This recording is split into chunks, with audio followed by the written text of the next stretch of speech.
On July 12th, 2025, the Grand Canyon Lodge on the north rim of the Grand Canyon burned to the ground in the Dragon Bravo fire, along with dozens of other structures, including the North Rim's visitor center and several guest cabins. The lodge was a beautiful, beloved, and historic structure that had stood for nearly 100 years. But it wasn't actually the first lodge on the North Rim to have burned down. The history of the lodge on the north rim of the Grand Canyon deserves to be remembered.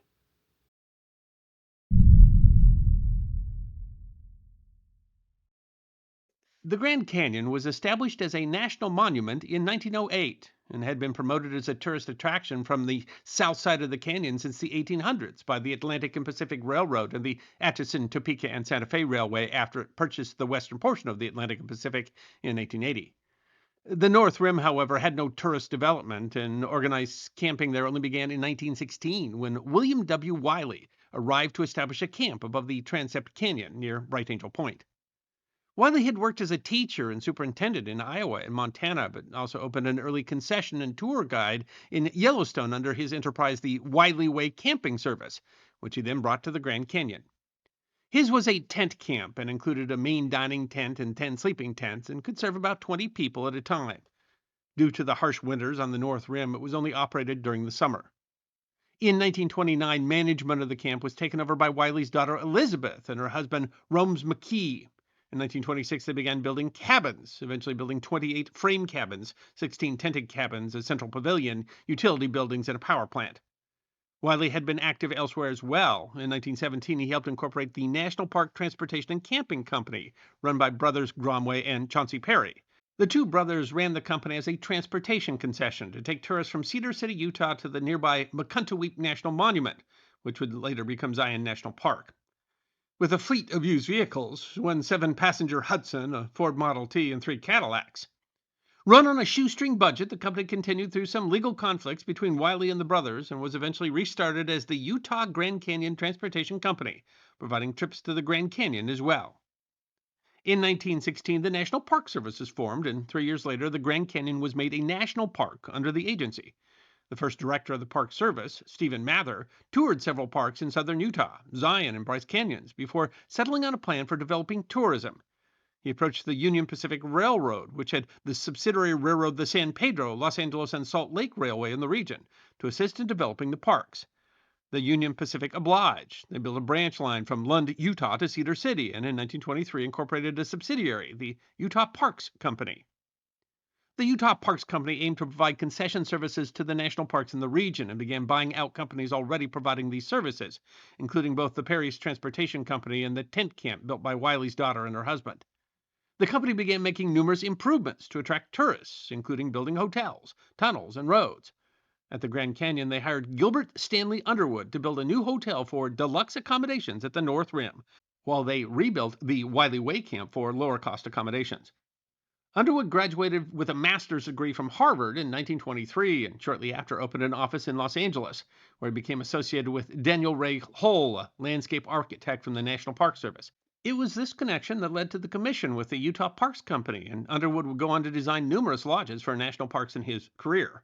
This included the Old Faithful Lodge at Yellowstone National Park, the Bryce Canyon Lodge at Bryce Canyon National Park, the Ahwahnee Lodge in Yosemite, and the Jackson Lake Lodge at Grand Teton National Park. Underwood envisioned a Spanish-style centerpiece lodge built with native limestone and pine wood to look like it rose out of the canyon's rocky cliffs. Nature and art are deftly intermingled in the building so that it will be, as nearly as possible, a reproduction of a village of cliff dwellers, the Idaho Statesman wrote. Part of the reason for this was national park rules on architecture, which required the builder to use natural materials. The building was meant to jut out over the canyon itself, using natural stone pylons that remained from erosion as the foundation for flying buttresses. It included a glass-enclosed lunge, a canyon-facing upper veranda, and an observation tower complete with binoculars and telescopes. The cost approached $1 million, but building the lodge was no simple task. As a 1928 feature in the Stockton, California Record recounted, no genie of Arabian Nights lore was ever called upon to perform as difficult a feat as were the builders of the Grand Canyon Lodge. None of the magic wands of the fairy tales ever accomplished what the hard work of these men achieved. Construction began in 1927, continuing through the fall and winter of 1928. To supply water to the lodge, they had to build a pipeline into the canyon, only 3 miles distant but 4,000 feet below the lodge. The pipe, with pieces as long as 22 feet and weighing hundreds of pounds, had to be constructed over cliffs where no self respecting mountain goat would take a chance. To construct it, they built a tramway to send workers down into the canyon. Building the tram was its own challenge, requiring numerous angle stations where the tram cable could turn. In addition to the pump station, a hydroelectric power plant was constructed on Bright Angel Creek to power the lodge. 2 men nearly died in separate incidents with dynamite used to blast away stone outcroppings that were impeding the tramway. One worker, Speed Fosterm, was involved in another dangerous incident when he attempted to loose one of the steel tram cables from a pine tree. When the fouled cable was released, the pine tree rose like a skyrocket, cleanly uprooted by the unsuspected power of the cable, and tossed like a discarded match into the depth below. Foster might have had time to be concerned, but the cable had knocked him down, and he was holding on for dear life as the cable flew up and down. I lay there on that rock and got myself beautifully spanked by that 5/8-inch steel traction cable, Speed said. And believe me, I wasn't doing any worrying about any pine trees. Snow was heavy, forcing engineers and workers to keep roads open despite 15 feet of snow. In the fall, they brought up a giant rotary snowplow pushed by a 20-ton tractor of the battle tank variety. During one blizzard, keeping the road open was one long battle, and the plow took 9 days and over 290 gallons of gasoline to plow only 17 miles of road. The plow operators lived in a sheep wagon hauled along behind the plow. When the plow broke down 6 miles from their destination, another worker snowshoed his way out with provisions and spare parts. More than 200 people, men, women, and children, lived in the work camp and relied on supplies brought through by truck, despite the weather. One truck driver said that he was stranded and ate nothing but canned oysters for 3 days before rescue could reach him. Workers were paid between 50 and 85 cents an hour. In addition to the lodge itself, 66 cabins were built and nestled in the surrounding area. The lodge itself had no lodging rooms, but held baths, a cafeteria, and other utilities. The lodge was meant to open June 1st, 1928, but the official opening was delayed until September. The Los Angeles Times reported on September 16th that 200 business, industrial, and civic heads of California and 3 adjacent states ended a scenic trip as guests of the Union Pacific as the greatest climax, the $1 million Grand Canyon Lodge, to dedicate the lodge. Planning was already in place for an expansion to double the capacity. The first lodge stood for only 4 years. On the morning of September 1st, 1932, a fire started in the kitchen of the main lodge by flying sparks as the cook was preparing breakfast at 5:30 a.m. Only employees were in the main lodge at the time, and all were able to escape before battling the blaze. Volunteer firefighters and park rangers brought the blaze under control. Only 2 cabins were damaged in the fire, and despite the destruction, the hotel decided to remain open until the usual end of the season, October 1st, and serve guests in nearby cafeteria building. Rebuilding the lodge would not go quickly. Although it was insured, the Great Depression meant that plans were put aside. In the meantime, the cabins remained open, and according to the National Park Service, a cafeteria and recreation hall were hastily constructed. They also used an unburned dormitory for lodging. In 1935, the lodge still hadn't been rebuilt, and the vice president of Union Pacific said that while he was hopeful the lodge can be rebuilt, present conditions do not justify it. It wasn't until January of 1936 that plans were put forward to rebuild the lodge at the modest cost of $250,000. It would again be designed by Underwood.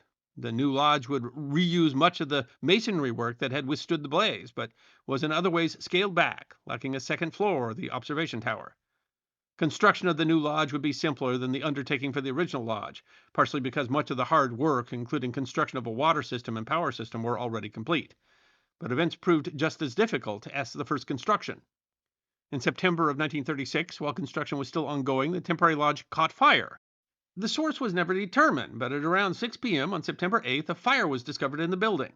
The fire was under control only 3 hours later and prevented from spreading, but the temporary lodge was destroyed. 100 people, including Union Pacific employees, construction workers, and tourists, escaped serious injury. Workers were expected to use the cabins while the lodge was finished.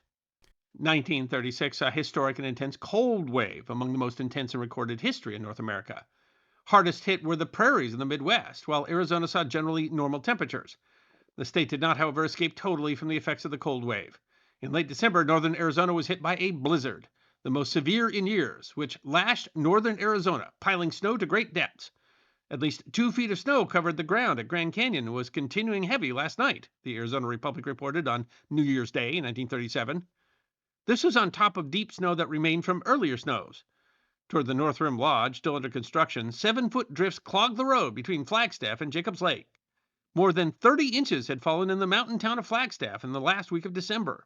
The storms came one after another, with another storm bringing traffic from Flagstaff to a complete halt on January 6th.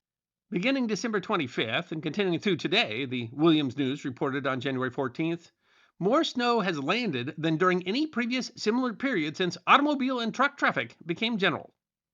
Among the many people impacted was the team of construction workers building the lodge. More than 30 workers, including 2 women, were stranded at the lodge for 2 months while the snow continued and rescue efforts failed to reach them.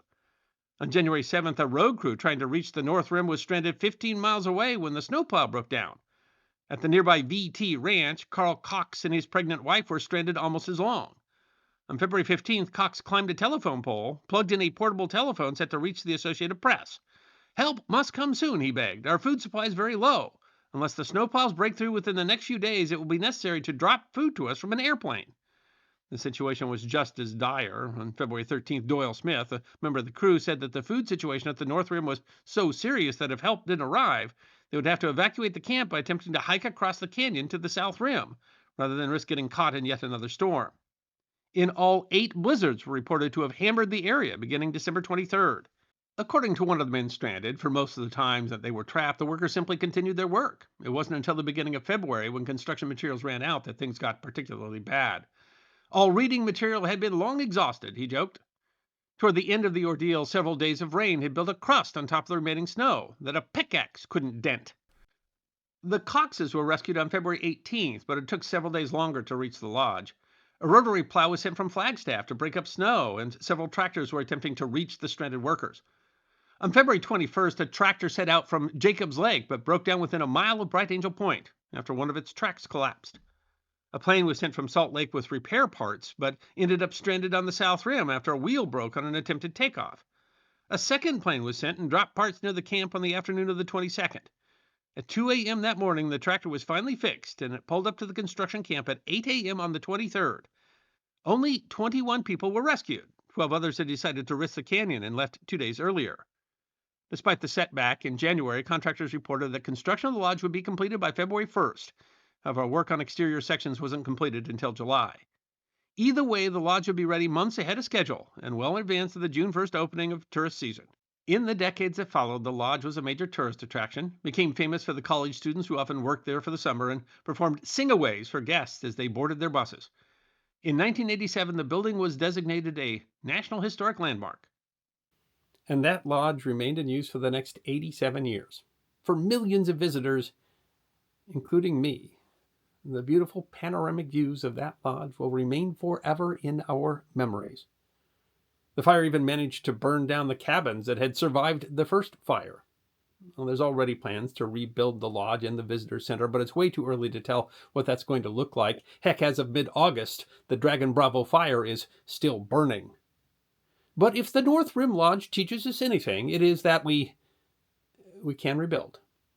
And whatever comes next will meld its history with the history of what came before. I hope you enjoyed watching this episode of The History Guy, and if you did, please feel free to like and subscribe and share The History Guy with your friends. And if you also believe that history deserves to be remembered, then you can support The History Guy as a member on YouTube, a supporter on our community and locals, or as a patron on Patreon. You can also check out our great merchandise shop, book a special message from The History Guy on Cameo.